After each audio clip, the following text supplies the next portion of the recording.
المستقيم صلى الله عليه وعلى آله وصحبه حق قدره ومقداره العظيم. Puja dan puji syukur kita kepada Allah dengan mengucapkan kalimat Alhamdulillahi Rabbil Alamin. Allah izinkan dan Allah takdirkan kita bisa duduk di rumah Allah ini melaksanakan salat fardu maghrib secara berjamaah. Mudah-mudahan yang kita lakukan hari ini diterima oleh Allah Subhanahu wa taala dan diberi pahala dengan pahala yang berlipat ganda. Amin ya rabbal alamin. Salawat dan salam kepada Nabi yang agung, Nabi yang mulia, Sayyidina Rasulullah Muhammad sallallahu alaihi wasallam.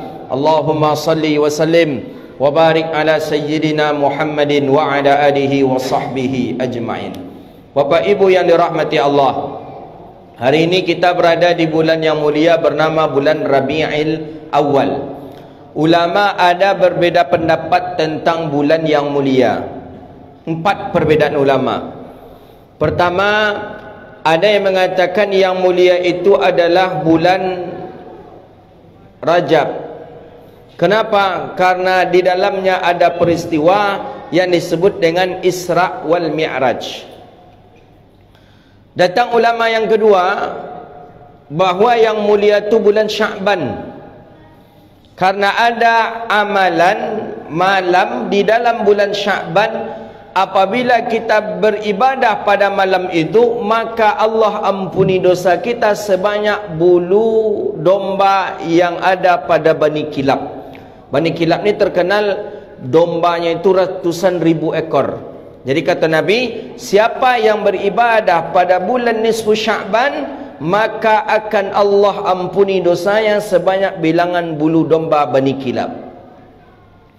Datang ulama yang ketiga, katanya yang mulia itu bulan Ramadan, karena bulan Ramadan ni di dalamnya diturunkan Al-Quran.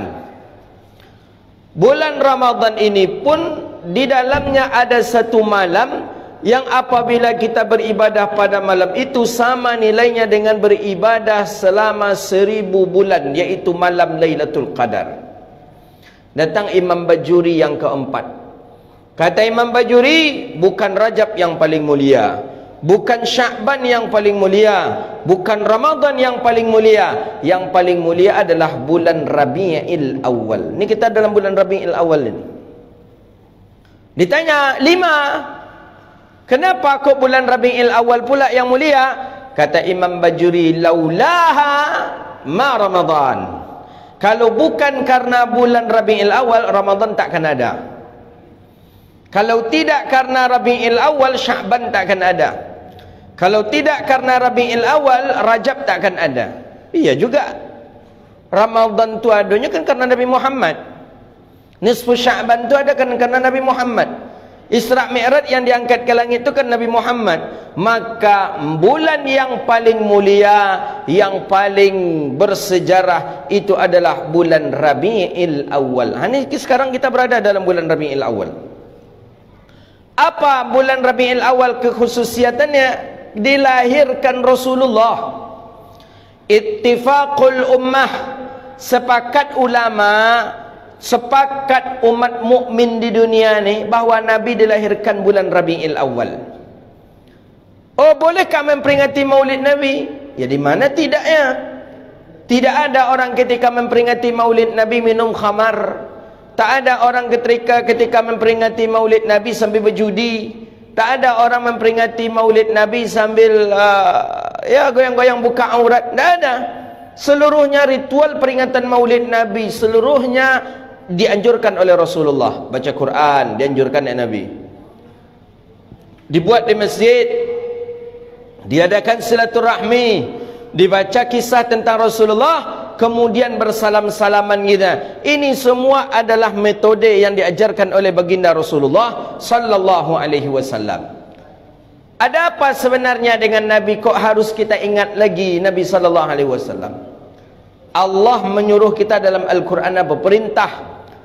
Innallaha wa malaikatahu yusalluna 'alan nabi.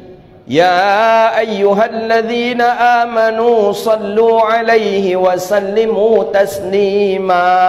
Perintah Satu-satunya kita diperintahkan oleh Allah untuk bersalawat kepada manusia, itulah baginda Nabi sallallahu alaihi wasallam. Maka oleh karena itu kita harus mengenal, harus mengingat kembali baginda Nabi sallallahu alaihi wasallam. Apa yang harus kita ingat? Dua. Pertama, Nabi ini keturunan mulia. Itu harus kita pegang erat-erat. Ayah Nabi, mak Nabi orang mulia. Ini yang membedakan kita dengan akidahnya Wahabi. Mereka mengatakan ayah mak Nabi masuk neraka. Buka nanti di YouTube kajian ustaz mereka, Ustaz Salafi. Mereka mengatakan ayah Nabi, mak Nabi masuk neraka. Kenapa? Musyrik. Mereka bilang ayah mak Nabi itu musyrik, tidak sempat bertauhid kepada Nabi Muhammad, tak sempat bertauhid kepada Allah, tak sempat beriman kepada Nabi Muhammad. Dia sudah mati. Ayah mak Nabi masuk neraka menurut mereka. Menurut kita bagaimana? Ayah dan ibu Rasul masuk surga. Ini harus dipegang erat-erat dari sekarang. Pendapat ahli sunnah wal jamaah, ayah dan ibu Nabi masuk surga. Dalil mana?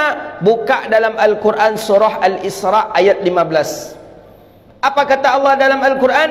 Wa ma kunna mu'adzibina hatta nab'atha rasula. Tidak akan diazab suatu kaum sampai diturunkan kepada kaum itu seorang rasul.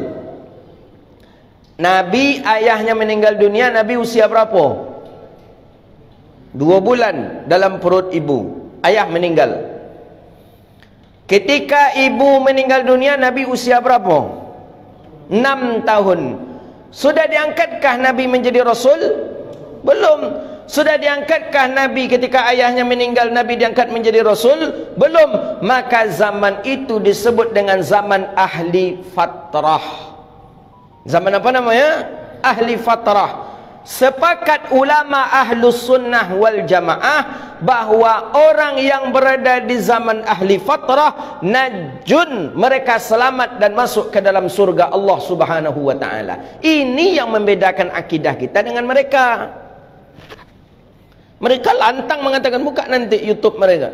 Mereka lantang mengatakan ayah mak Nabi masuk neraka karena masih musyrik.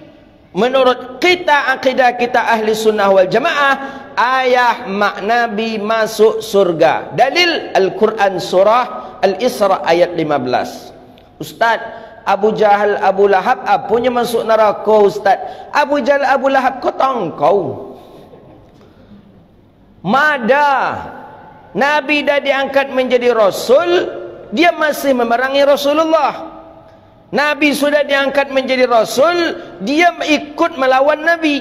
Maka Abu Jahal, Abu Lahab masuk ke dalam neraka Allah subhanahu wa ta'ala. 2. Nabi pernah mengatakan, apa kata Rasulullah? Aku dilahirkan, kata Rasulullah, dari sperma min sulbit tuhur, daripada sperma yang suci, daripada rahim yang bersih. Apa maksudnya? Sperma yang suci. Ayah mak Nabi tak pernah makan haram. Ayah mak Nabi tak pernah maaf berzina.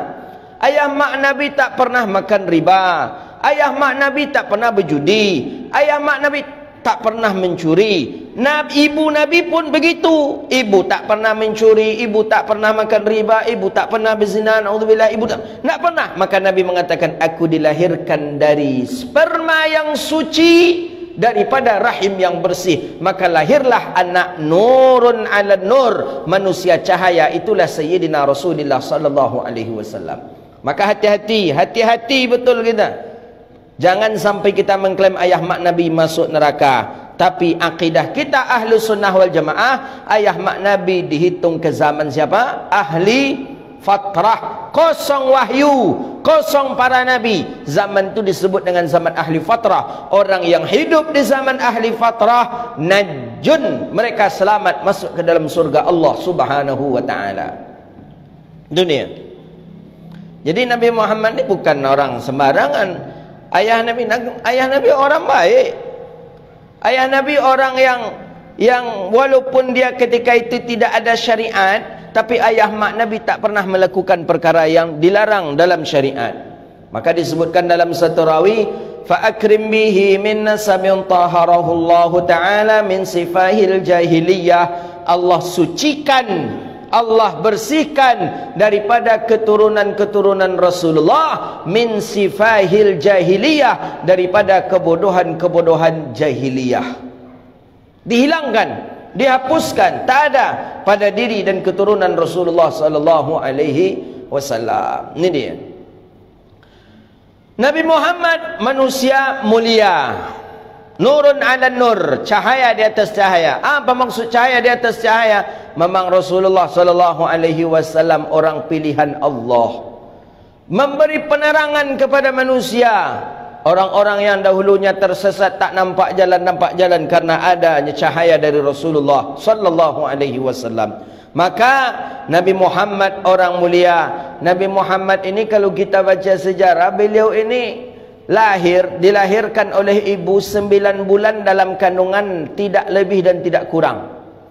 Walamma tamma min hamlihi 9 ashhurin qamariyah, manakala setelah sempurna 9 bulan hitungannya, bulan qamariyah, rahim Sayyidah Aminah, di dalamnya ada Rasulullah 9 bulan, tidak berlebih tidak kurang, lahir Nabi sallallahu alaihi wasallam. Ada yang lebih ustaz, ada orang yang sampai 4 tahun dalam kandungan ibunya. Dulu kan USG kan tak ada tu kan, tak ada. Jadi selagi ada je anak tu dipelope aja taruh idenya 4 tahun. Tapi kata ulama, orang yang 4 tahun dalam kandungan ibu, imma ada kala dia memang menjadi orang yang baik sangat, imma ingkana, dan jika dia adalah orang yang buruk sangat perangainya. Kalau nyampe tahun yang baik siapa 4 tahun? Imam Syafi'i konon kabarnya 4 tahun dalam perut ibunya. Yang buruk siapa? Kalau ada yang buruk-buruk di kampung awak, mungkin sampai tahunnya dalam perut emaknya. Ada yang buruk sangat perangainya, 4 tahun dalam perut ibunya. Dalam sejarah ada sebagian konon yang mengatakan itu adalah Abu Lahab. Jadi Abu Lahab dari itu sampai tahunnya dalam perut ibunya tu. Makanya kita tengok kalau nakal kita mungkin lama dalam perut amak wak petang wak. Ada yang mengatakan seperti itu, tapi wallahu a'lam. Jadi Nabi Muhammad pertama mulia dari sisi keturunan. Kemudian yang kedua, memang Nabi Muhammad jasadnya dan akhlaknya mulia. Kita baca hari ini 5 kemuliaan yang ada pada diri Rasulullah sallallahu alaihi wasallam. Kalau kita baca kemuliaan Nabi ini bukan 5 ni saja, banyak. Tapi kita mencoba 5 ni berdasarkan hadis-hadis Rasulullah sallallahu alaihi wasallam. Kita ambil dalam syarahan Bidayatul Hidayah lil Imam Nawawi Al-Bantani. Qal, pertama, lam yahtalim qattu taha mutlaqan abada. Nabi Muhammad tak pernah seumur hidup beliau bermimpi. Ini pertama. Nabi tak pernah mimpi, Pak. Kenapa Nabi tak pernah bermimpi? Agar jangan nanti fitnah. Apa fitnahnya? Al-Quran nanti dituduh orang itu mimpi Rasulullah. Nanti orang menuduh, Quran itu mimpi Muhammad dunia katanya. Sedangkan itu pun mereka sudah menuduh, Quran itu jampi-jampinya Muhammad, Quran itu sihirnya Muhammad, kahin Muhammad. Hati-hati, jangan kalian sampai terpedaya dan tertipu oleh Al-Quran. Itu kata Musailamah Al-Kazab. Jadi kata Musailamah Al-Kazab, hati-hati betul kata Musailamah Al-Kazab. Quran itu sihirnya Muhammad, nanti kalian kena sihir. Maka Nabi Muhammad tidak pernah bermimpi. Salah satu alasannya agar jangan Al-Quran dituduh hasil mimpi Nabi Muhammadun sallallahu alaihi wasallam. Karena ini tidak pun dituduh mimpi, ini pun banyak juga yang mengatakan itu adalah bagian daripada tipu daya Nabi Muhammadun sallallahu alaihi wasallam. Itu perlu kita ingat ini. Tidak, Quran bukan mimpi Nabi Muhammad. Quran adalah wahyu daripada Allah Rabbun Jalla Jalaluh. Ada yang mengatakan Nabi Muhammad memang tak pernah bermimpi, tapi mimpi basah. Mimpi basah, ia tak pernah Nabi Muhammad. Tapi kalau mimpi kering pernah, kata orang.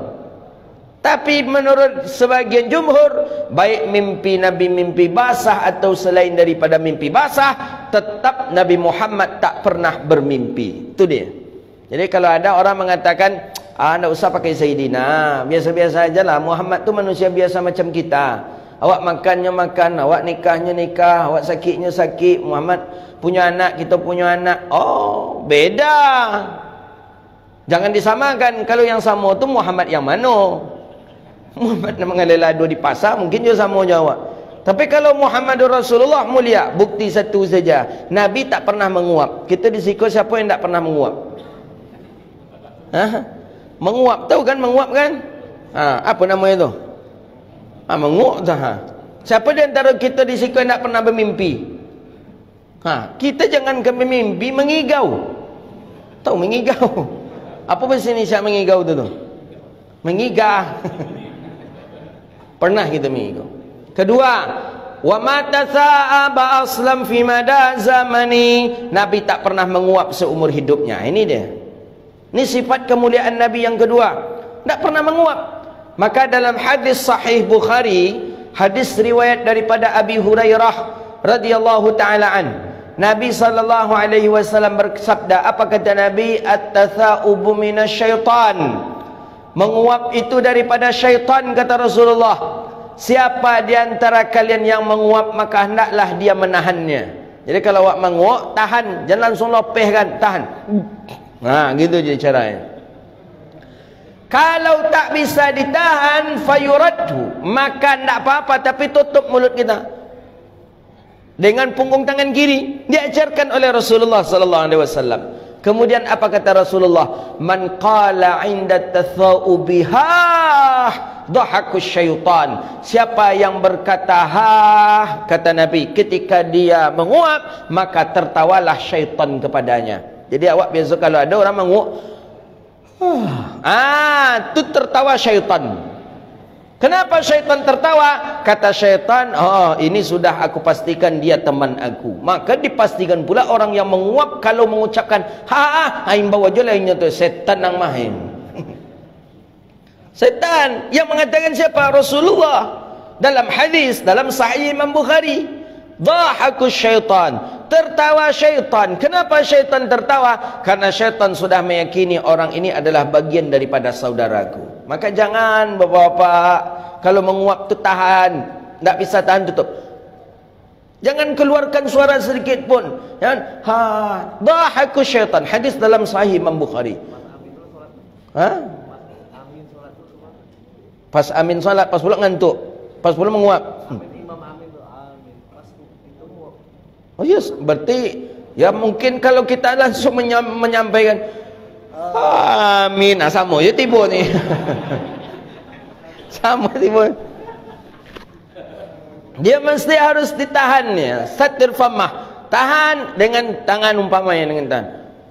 Jangan tak boleh bunyi. Fakul man, apa kata Nabi dalam hadis Bukhari itu? Siapa yang ketika menguap mengucapkan dhahakus syaitan. Memang iya. Jadi orang yang kalau sudah menguap itu sudah dipastikan ni orang ni akan terganggu oleh syaitan. Sudah diganggu oleh syaitan. Makanya ada sebagian masyaikh kami di waktu ngaji di Makkah, di Mesir, marah kalau ada murid menguap. Itu langsung aja diusirnya keluar. Kalau adalah murid macam itu ya Allah, itlaq barra. Kamu pernah sekali tu. Kami punya guru namanya Syekh Ibrahim Mali tu. Ada kawan padahal mau mengantuk ya, cuma karena mengaji habis asar. Ngaji start dari subuh sampai jam 9. Jam 9 kuliah sampai jam 3. Habis asar jam 4 ngaji lagi dengan Syekh tadi. Jadi duduk ada kawan di depan. Cuma kawanku lebih dulu menguap pada saya. Untung kalau saya menguap mungkin saya diusir keluar dulu. Jadi pas kawan tadi Syekh memandang tadi gitu. Lah itlaq barra. Ma'alish. Ya Allah, ma'alish dengan bahasa Amiah. Ma'alish, itlaq barra. Keluar kata dia lah. Keluar katanya. Ambo kan menguap je, cuma lah dulunya menguap. Akhirnya jadi menguap lah. Hilang mengantuk ketika itu. Jadi memang itu satu perkara yang dilarang sebenarnya dalam majlis. Dalam majlis tak boleh kita menguap, apalagi kalau berbunyi hulu. Itu tak boleh itu. Dalam majlis, dalam pengajian, dalam majlis zikir, dalam solat, tak boleh, mestinya harus. Makanya ditahan. Tak bisa ditahan, tak apa-apa, tapi dilepaskan saja, tapi hendaknya di stop dan jangan sampai membunyikan. Begitu nih. Itu waktu kami ngaji dulu. Kalau kini, kalau ada jamaah menguap aja, nusi pula lah. Ustaz tu kena usir bagus. Pak menguap, ya, maklum pak, keluar aja lah pak ni. Sayang ustaz lah keluar kata dia nanti. Jadi tu menguap. Kedua, kemuliaan Rasulullah. Nabi tak pernah menguap sallallahu alaihi wasallam. Ketiga, jadi kalau Nabi tak pernah menguap, berarti tubuh Rasulullah ni tak ada syaitan lah berarti. Tak ada syaitan, tak ada iblis, tak ada mengganggu tubuh Rasulullah sallallahu alaihi wasallam. Makanya Nabi sallallahu alaihi wasallam, Nabi melihat syaitan, Nabi melihat iblis. Itu daripada Sayyidina Rasulullah sallallahu alaihi wasallam. Nampak Nabi iblis sebagaimana yang sudah pernah kita bahas sebelumnya. Yang ketiga, minhu dawabu falam tahrub wa ma waqa'at. Apa kata baginda? Kata-kata Imam Nawawi dinukilkan dalam syarah Muraqqil Ubudiyah, minhu dawabu falam tahrub wa ma waqa'at. Minhu dawabu falam tahrub wa ma waqa'at. Binatang buas lari daripada tubuhnya Rasulullah, tidak lari daripada tubuhnya Rasulullah sallallahu alaihi wasallam. Binatang buas dekat selalu dengan Nabi sallallahu alaihi wasallam.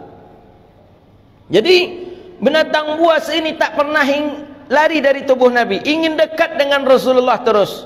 Apa contoh binatang buas yang ketiga itu? Singa dalam hadis Imam Tirmizi. Singa mengejar Sayyidina Utsman. Utsman sedang berjalan dengan sahabat di padang pasir. Hadis Imam Tirmizi perawi, periwayat perawi. Datang singa yang banyak, dikejar Sayyidina Utsman oleh singa tadi. Lari Utsman, dikejar lari. Lari Utsman, dikejar lagi. Tentu sekencang-kencangnya lari kita, tentu lebih kencang lari singa. Kalau tak percaya, bapak cubalah pergi ke kebun binatang Lopen kandang harimau tu. Pacu, pasti kencang lari singa. Anggapan Sayyidina Utsman, singa ini akan menerkamnya, singa ini akan membunuhnya. Ternyata tidak. Singa ini berbicara dia ke Utsman, Utsman, baligh salam ala Rasulillah, sampaikanlah salam kami kepada Rasulullah sallallahu alaihi wasallam. Bayangkan singa titip salam dia. Singa titip salam dia ke Rasulullah sallallahu alaihi wasallam. Jadi sampailah di rumah baginda Nabi sallallahu alaihi wasallam, Utsman pun apa bahasa kita, ngos-ngosan, sesak ongok Utsman. Gitu dah. Kata Rasulullah, "Mabaluka ya Utsman?" Kenapa engkau hai Utsman, kata Rasulullah. La sesak ongok Utsman. Orang kalau la sesak ongok kau, kalau ketakutan tidak bisa bercakap. Tak dapat bercakap. Mabaluka ya Utsman? Kenapa ya Utsman? Ada apa ya Utsman? Kata Utsman, "Ya Rasulullah, singa mengejar aku ya Rasulullah. Aku menyangka dia akan menerkam dan membunuhku ya Rasulullah. Rupanya tidak. Dia mengucapkan salam kepada engkau ya Rasulullah." Itu dia. Singa mengucapkan salam ke Rasulullah. Bagaimana dengan kita kira-kira? Apakah kita tak mau mengucapkan salawat dan salam ke Rasulullah sallallahu alaihi wasallam? Makanya dalam satu hadis, dalam hadis sahih, Nabi ketika buang air besar, Nabi nak buang air besar, Nabi berjalan, ada di satu tempat malam hari. Nabi berjalan, dalam hadis dalam kitab Nurul Yaqin Imam Khudri baik menjelaskan. Berjalan Rasulullah, berjalan. Dalam perjalanannya Rasulullah sallallahu alaihi wasallam, Nabi jumpa dengan pohon dengan batang kayu dan batu yang ada di sekitar Nabi. Orang tak ada. Orang tidak ada, yang ada cuma batang kayu dan batu, mengucapkan salam ke Rasulullah sallallahu alaihi wasallam. Assalatu wassalamu alaika ya Rasulullah. Orang tak ada malam hari. Nabi jawab, alaikassalam. Jambi berjalan terus.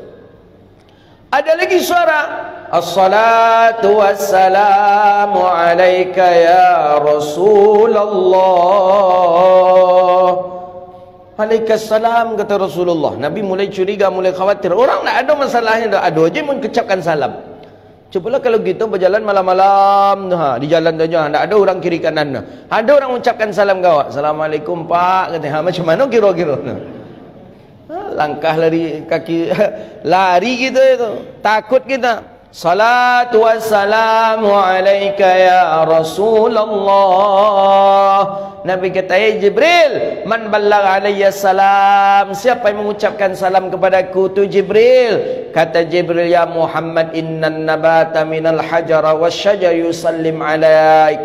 Hei ya Muhammad, sesungguhnya pohon, batang kayu, batu yang ada di sekitar kamu mengucapkan salam dia kepada engkau ya Rasulullah. Tu ni, tu mulia Nabi. Maka tanya ke orang yang menyebut Nabi Muhammad tu sama joinyo tadi, batang kayu mengucapkan salam ke dia ndak? Batu mengucapkan salam ke dia ndak? Kalau tidak, jangan samakan diri kita mulia dengan Nabi sallallahu alaihi wasallam. Tu ni. 3. Keempat,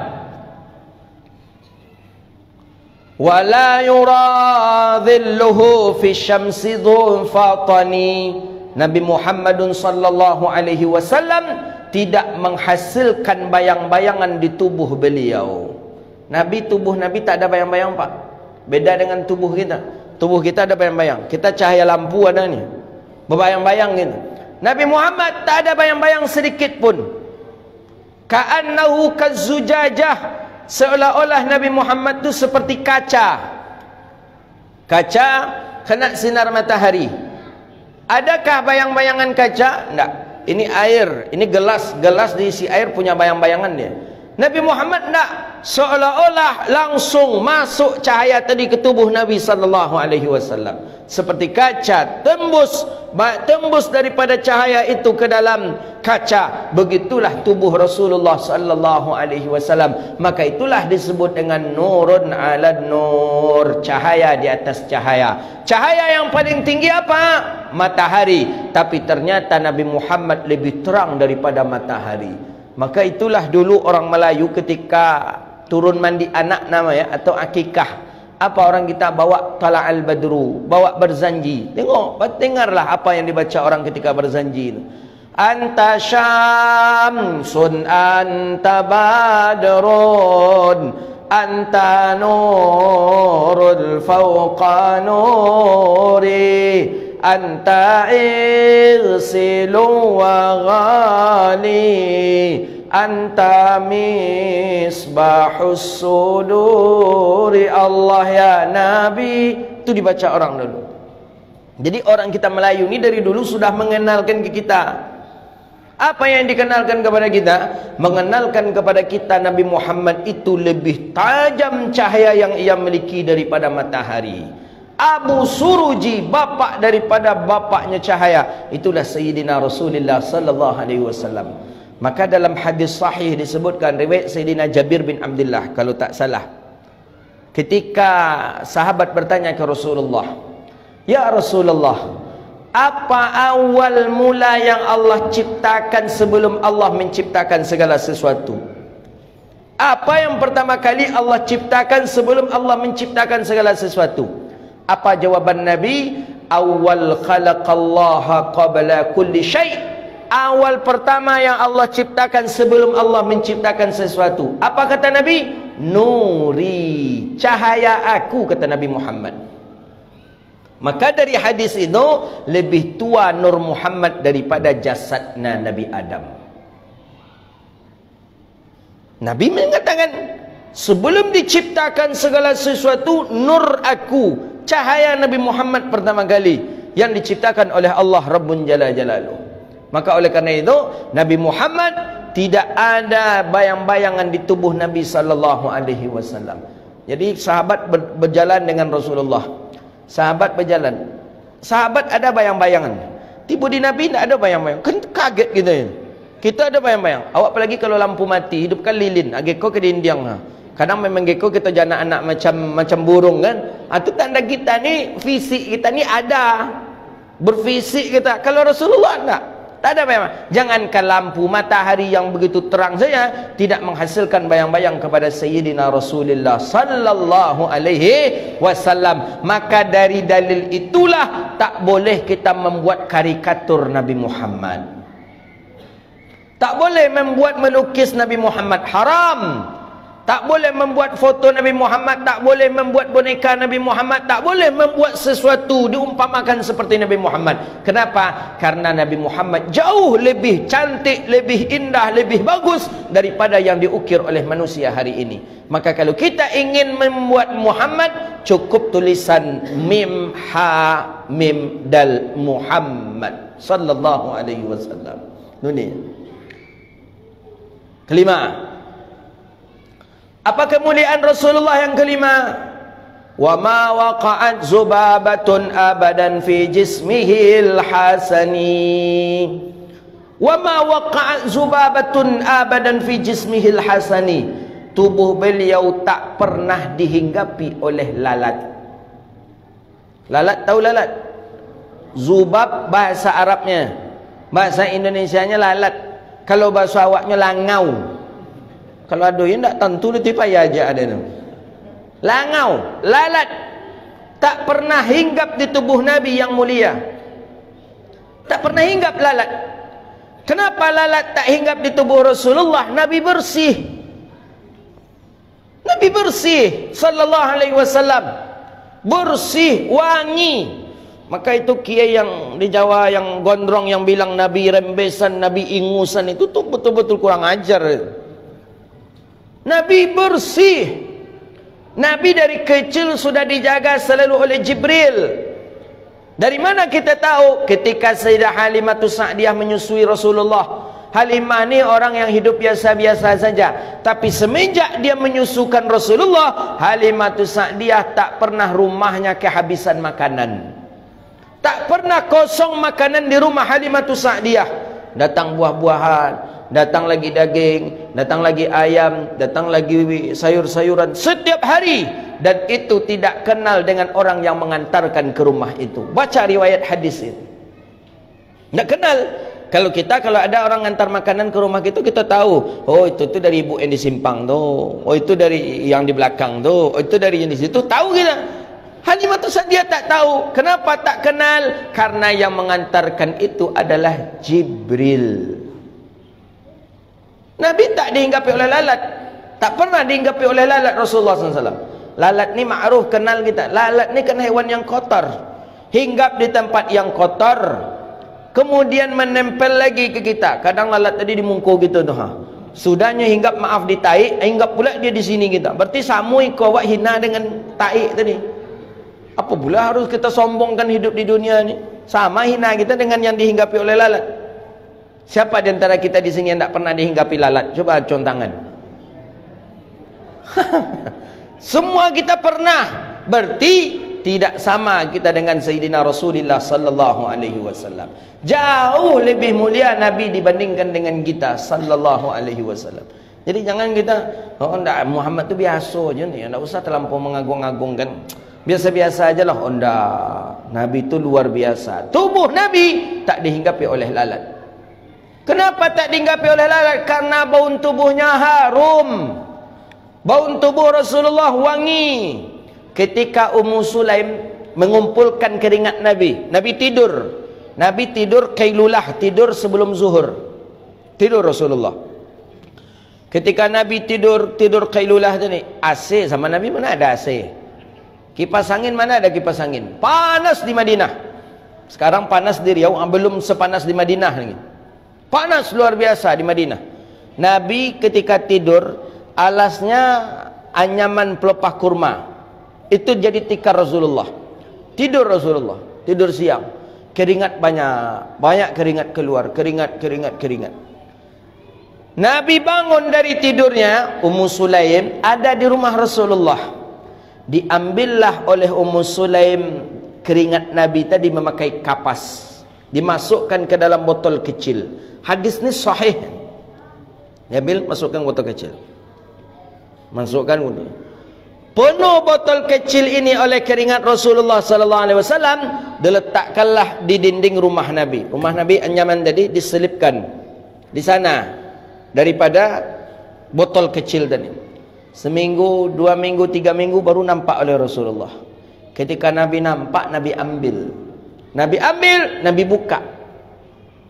Ketika Nabi buka, mengeluarkan haruman yang luar biasa. Sampai dalam syarah disebutkan penduduk Madinah seluruhnya membaunkan baunan parfum itu. Bayangkan itu. Mana ada parfum yang sekarang yang sampai 200 meter terbaun? Ada yang punya parfum seperti itu? Tak ada. Kita di sini 200 meter terbaun oleh orang kalau kita buka parfum kita. Tidak ada. Ini sampai penduduk Madinah semuanya heboh. Wah, wangi apa ini? Wangi apa ini? Wangi apa ini? Ini wangi daripada parfum yang ada di rumah Rasulullah. Apa kata Nabi? Mahadha. Apa ini? Siapa yang punya ini? Kata Rasulullah. Kata Ummu Sulaim, ana ya Rasulullah. Saya yang punya ya Rasulullah. Kata Nabi, aina tashtari? Di mana engkau beli? Di mana engkau membeli ini? Di mana? Kenapa ya Rasulullah? Kata Nabi, aku tak pernah ma'arihtu, tak pernah aku mengharumkan baunan yang lebih lezat daripada ini. Maksudnya sekali seumur hidup aku, baru sekali ini aku menghirup parfum yang paling harum, yang paling lezat, kata Rasulullah. Tolong belikan untuk aku, kata Rasulullah sallallahu alaihi wasallam. Kata Ummu Sulaim, itu adalah parfum punya aku ya Rasul. Ya, di mana engkau beli? Aku tak beli ya Rasulullah. Jadi engkau dapat di mana? Kata Ummu Sulaim, hadza min ariqika syarif. Ini keringat engkau ya Rasulullah. Hadza ariqi, ini keringat aku, kata Rasulullah. Ya ya Rasulullah. Nabi tersenyum, Nabi ambil botol tadi, Nabi serahkan kepada Ummu Sulaim. Bawalah, kata Nabi kepada Ummu Sulaim. Keringat Nabi bau parfum, wajar tubuh Rasulullah tidak dihinggapi oleh lalat. Kita siapa yang bau parfum keringat? Cuba. Kalau anda orang-orang tu menyepelekan Rasulullah, biasa je lah, tak usah pakai Sayyidina Muhammad tu orang biasa. Cuba tanya kayaknya, cik aja. Keringat wang bon apa? Dua je tu ya, bisa jadi bon lacan atau bon tarasi. Tu mulianya Rasulullah sallallahu alaihi wasallam. Maka kalau kita sebut dan kita ungkap kemuliaan-kemuliaan Sayyidina Rasulullah sallallahu alaihi wasallam hatta yaumal qiyamah, sampai hari kiamat pun kita tidak akan selesai untuk menyebutkan manusia yang mulia Sayyidina Rasulullah sallallahu alaihi wasallam. Pada intinya kita kembali sadar bahawa kita butuh kepada orang yang mulia Rasulullah, bahawa kita selalu menjunjung tinggi baginda Nabi, kita selalu menghormati baginda Rasulullah dengan menghidupkan sunnah Nabi, dengan memuliakan syariat Nabi, dan dengan menjaga selalu adab dan akhlak sesuai dengan akhlaknya Rasulullah sallallahu alaihi wasallam. Hadza wabillahi taufik. Pas daripada kajian kita, itulah kajian kita pada malam hari ini. Mulianya Rasulullah, mulianya bulan Rabiul Awal dengan mulianya baginda Nabi sallallahu alaihi wasallam. Jadi bulan Rabiul Awal ini bulan yang amat mulia. Kalau Bapak Ibu datang ke Mesir, datang ke Yaman, datang ke Sudan, pas bulan Rabiul Awal ini agak berbeda dengan yang lain. Karena bulan Rabiul Awal ini orang-orang menghias rumahnya dengan pakai lampu paralel itu. Yang lampu yang besar tu di apartemen tadi dipasang lampu, itu ditulis macam kita ini, macam tulisan kita, I love you Nurul Yaqin, I love you apa, Masjid Nurul Yaqin. Kalau ke Mesir kita, ke Yaman, ke Sudan hari ini, itu ada tertulis di bangunan-bangunan yang megah itu, tertulis pakai lampu, Ana I love you Muhammad, Ana bahibbak Muhammad. Itu tanda bulan Maulid sudah masuk. Itu tandanya kalau di daerah Arab. Begitu orang merayakan Maulid Nabi. Kemudian di depan-depan rumahnya dia pasang tempat untuk meletakkan halawiyat, ada coklat, ada manis-manisan, itu dibagi-bagi tu. Pas di hari Maulid saja, di bulan Maulid saja dibagi-bagi. Dia anjurkan orang baca salawat, sallu ala Muhammad, sallu ala Muhammad. Setiap orang yang lewat dikasih halawiyat, coklat, sallu ala Muhammad. Begitu cara orang memeriahkan daripada Maulid Nabi sallallahu alaihi wasallam. Bahawa kita tahu Nabi memang orang mulia. Kita berhajat kepada Nabi dan mudah-mudahan kita termasuk golongan umat Nabi kita sallallahu alaihi wasallam. Hadza wabillahi at-taufik. Itulah kajian kita. Mudah-mudahan bermanfaat dan Allah berkahi kehidupan kita dunia wal akhirah. Amin ya rabbal alamin.